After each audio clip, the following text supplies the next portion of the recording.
¿Qué tal, justicieros? ¿Cómo están? Soy Mario Arias y esto es una contribución para Abogado TV.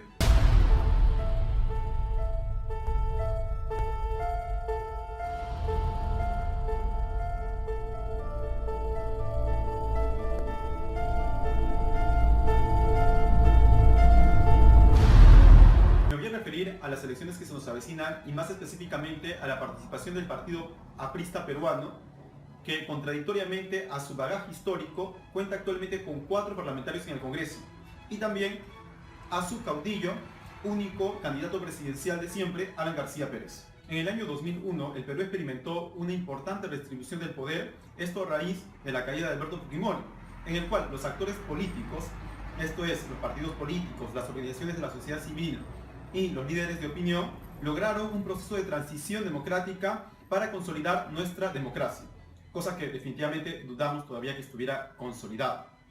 Pero estas elecciones, las elecciones generales del 2001, lo que nos dio fue la consolidación de 2 partidos políticos importantes, como era para ese entonces el APRA y Perú Posible, y de una alianza electoral que unía a partidos minúsculos por la importancia de sus electores, como son Unidad Nacional, el PPC, Renovación Nacional y Solidaridad Nacional. Entonces, para iniciar el siglo XXI, el APRA se había convertido en un partido político consolidado. Sin embargo, ¿qué ha pasado hoy con el APRA? ¿Qué ha sucedido con este sólido partido aprista que hoy solamente cuenta con 4 congresistas en el Parlamento? Que su candidato presidencial está en el 4º lugar en las encuestas y que la intención de voto cuenta con un minúsculo porcentaje. Por otra parte, el partido de Víctor Raúl Laya de la Torre ha perdido la solvencia que siempre ha tenido en el norte, a tal punto que el candidato de la otra raza ha hecho llorar a García por haber perdido la cuna y tumba de su líder mitológico. El APRA ha tenido que hacer la humillante alianza con el PPC. Humillante porque el PPC ha sido su archirrival, sobre todo Lourdes Flores Nano, a quien García la endilgó como la candidata de los ricos. Y ella le acusó de que le había ganado en el 2006 en mesa. Esto quiere decir que los apristas habían contado irregularmente los votos de Lourdes Flores Nano. O sea, para los apristas, en política peruana no hay principios que valgan. Me voy con esta porque me va a ayudar a quitarle los votos a PPK. Me voy con este porque me va a ayudar a pasar la valla electoral.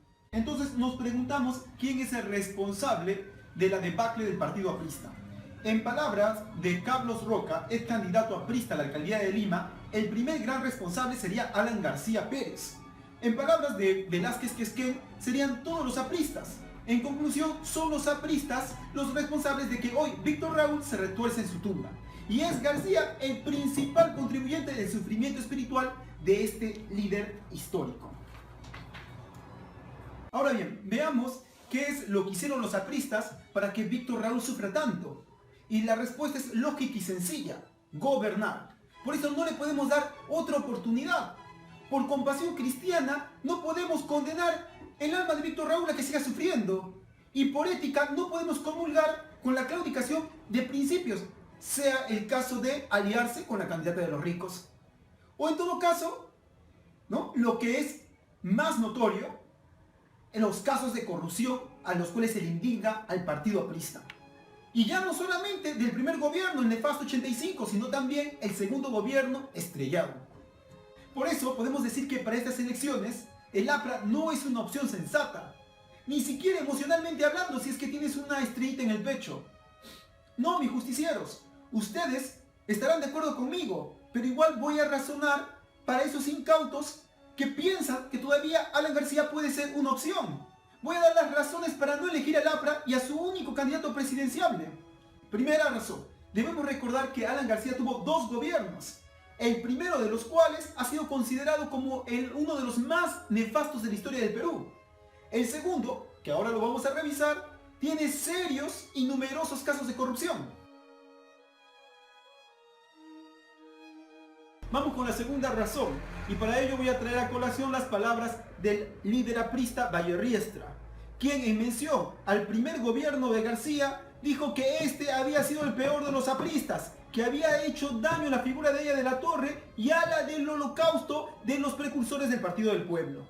Además, dijo que García en ese entonces mostraba claros síntomas de enriquecimiento, que no concordaban con la falta de la vida profesional y de la situación social en que se encontraba, haciendo desprestigio de los partidos políticos. Riestra no solamente se queda ahí, sino que sentencia pidiéndole al pueblo peruano de que proscriba a Alan García como político.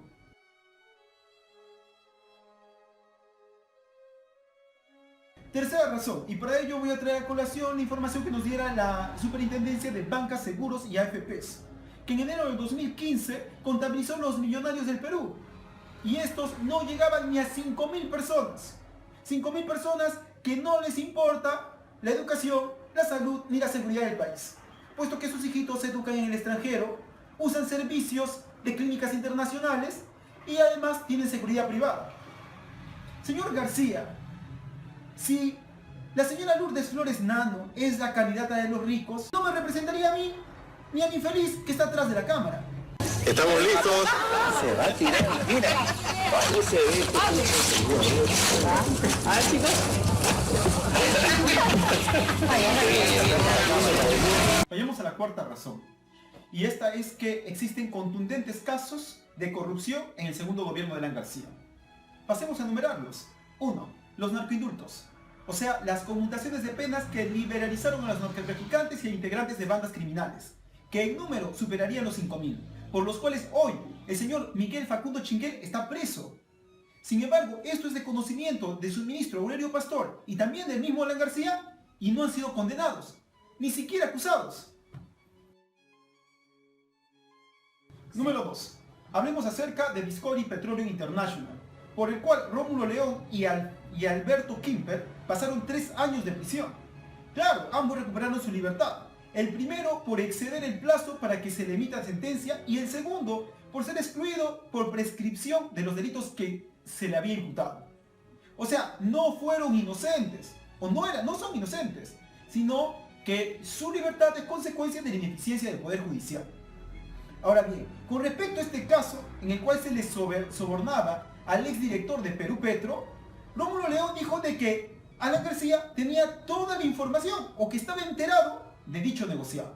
Hablemos acerca del escandaloso caso de corrupción descubierto en 2014 en Brasil, el caso del estatal Petrobras, por la cual se obligaba a pagar sobornos a las empresas que licitaban con el Estado brasileño, obviamente en beneficio de los líderes políticos del Brasil.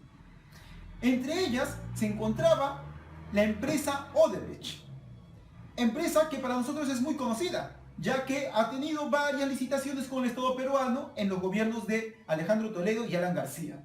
Para el caso de García, esta se benefició con un sistema legal excepcional por el cual el costo del tramo 1 y 2 del Metro de Lima fueron aumentados en 400 millones de dólares. Además que también fueron beneficiados con una exoneración del Sistema Nacional de Inversión Pública. Ahora, digamos nosotros, todo esto porque Alan García veía la necesidad del pueblo limeño de tener su tren eléctrico. Recordemos nosotros que cuando el Metro de Lima se llamaba tren eléctrico, Alan García fue acusado de cohecho pasivo, enriquecimiento ilícito, colusión ilegal y negociación incompatible. Cosa que no pudo hacer Alan García es demostrar su inocencia. Porque cuando él llega ya después de París, se luchó porque García no estuviera en un proceso, ya que argumentó la prescripción. Y estos solamente son algunos casos descollantes de corrupción que se le atribuye a ese gobierno, porque escándalos hay muchísimos más de los que García no dice nada. Oye, Chibolo Pulpín, recuerda, hospitales fantasmas, sobrevaloración de los alimentos para pisco, colegios emblemáticos que se están cayendo, agua para todos y no sé cuántas estrellitas más hay en ese gobierno. En fin, casos de corrupción por doquier cuando se habla de García y compañía. Por eso no nos podemos permitir otro gobierno más. Debemos decirle no al líder del partido estrellado. No, amigos, no, Chibolo Pulpín, no podemos permitir más sinvergüencería.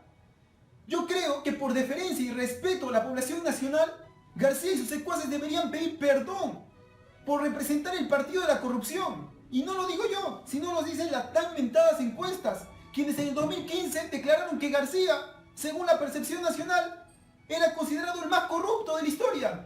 Y por último, debemos entender que Alan García no es cualquier líder político. Es un caudillo de primera, que sabe aprovecharse de la amnesia y el olvido histórico. Y que sobre todo miente.